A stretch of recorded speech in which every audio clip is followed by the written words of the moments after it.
Alright, so welcome back. So if you're watching this video, you're probably interested in looking at a Weber grill, and then you're trying to understand why they cost so much and what makes them a better grill than what you typically see in a department store, Home Depot, Lowe's, Sears, Rocky, stuff like that. So the saying of you get what you pay for is absolutely true when it comes to grills. So that being said, why don't we go ahead and review some of the components as far as what makes a good grill, what makes a bad grill. Okay, so we're talking about the Weber S-310. This is a Genesis 2. This is a relatively new design from Weber. They came out with this design about 2 years ago. It's an open cart design. Before it was the Genesis had, prior to this, it had a cabinet below it where it had a couple doors.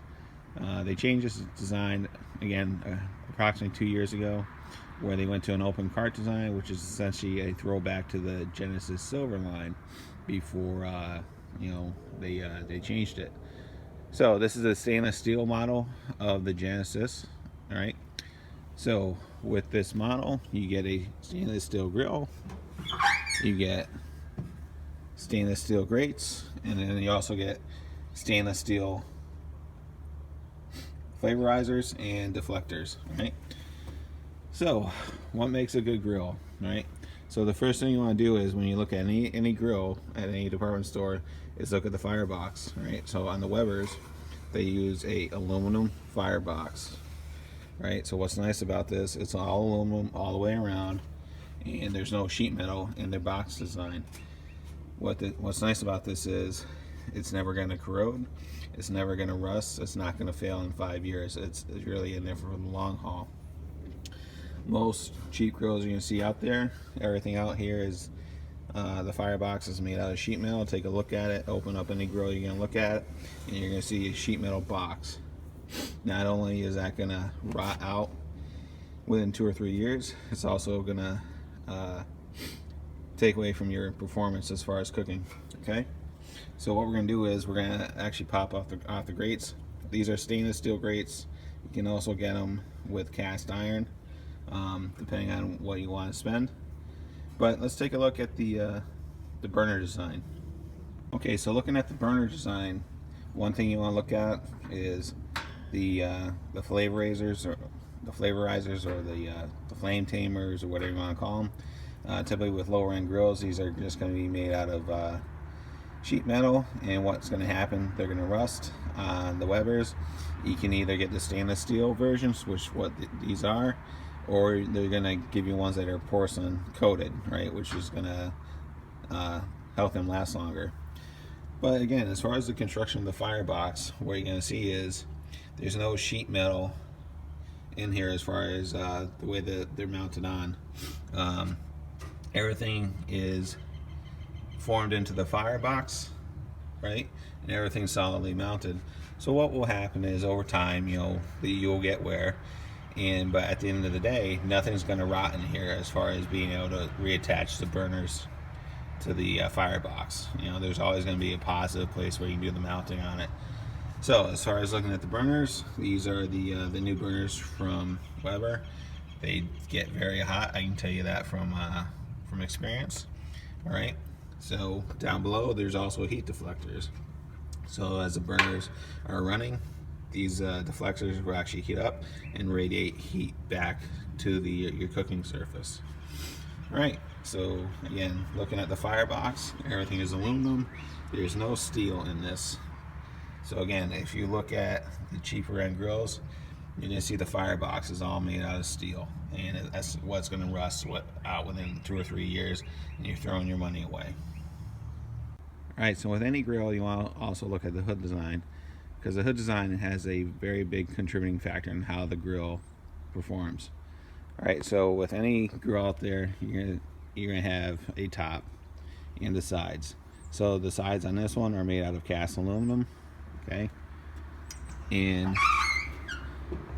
this grill is also double walled. Most inexpensive grills that you see out there, you're going to see a single wall, and then it's just going to be a sheet metal side. Okay, so why this is important, we'll get into it in a minute. But You know, again, this is the stainless model from Weber. You can also get the regular Genesis 310, and it has a porcelain coated hood, and that's what you want to look for, because essentially that's the same type of material that's on your stove in your house. That's very resilient to temperature, stuff like that. It's not paint. It's not gonna bubble up after a year. It's really in there for the long haul. So we've talked about the construction of the grill, you know, the cast aluminum sides and the cast aluminum firebowl. And the reason why this is important, because you have to remember, is when you're using the grill, you want this thing to get hot. And with the cast aluminum firebowl, the sides and the double wall, this really represents the cooking mass of the grill. Just like an oven, you know, with this much mass in it, it all heats up and it starts retaining heat. You know, you're not just heating up a sheet metal box. You know, the firebowl is going to heat up, it's going to start radiating heat, and everything else, you know, the cast aluminum sides are going to keep all the heat in. This stuff is going to heat up, and essentially the grill is going to start heating up like an oven, like a box. And that when you're doing searing and stuff like that, or indirect cooking, you want the heat in the grill, so not just on your cooking grate. You really want the entire grill to be even, and essentially because of the design of this is where you get the good cooking performance out of it. Okay. Another good thing about the Weber grills is the warranty and the construction. Weber stands behind their products. They have a 10-year warranty on all their products. They have excellent customer service. Prior to this, I had a Weber Spirit 310. I had no issues with it. I did have an issue with the cover failing on it, and a quick call to Weber, and they replaced it with no questions asked. They sent it to my house within 2 days. So as far as overall construction of it, I've had this grill for about 4 weeks now. I love it. It's great. The burners really perform. This grill gets hot on average after like a 15-minute warm up. It's typically at 650 degrees, no problem, and this thing cooks great. I've cooked chicken burgers. Last night we cooked a pork loin on it through indirect heat, and the thing came out great. So yeah, you know, if you're in the market for a grill, make sure you are researching wisely. There are a lot of cheap grills out there, and even the cheap grills are not that inexpensive, and for the most part you can spend $200 or $300 on an inexpensive grill, and honestly you're just spending your money away, because after a while it's just going to corrode and rust away in front of you.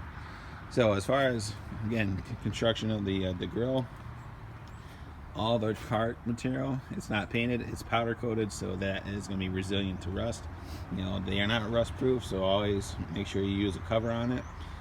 I always use a Weber cover on it, because the reason why, the covers will actually go past the wheels and down from the frame, so it's shedding as much water from the grill as it can.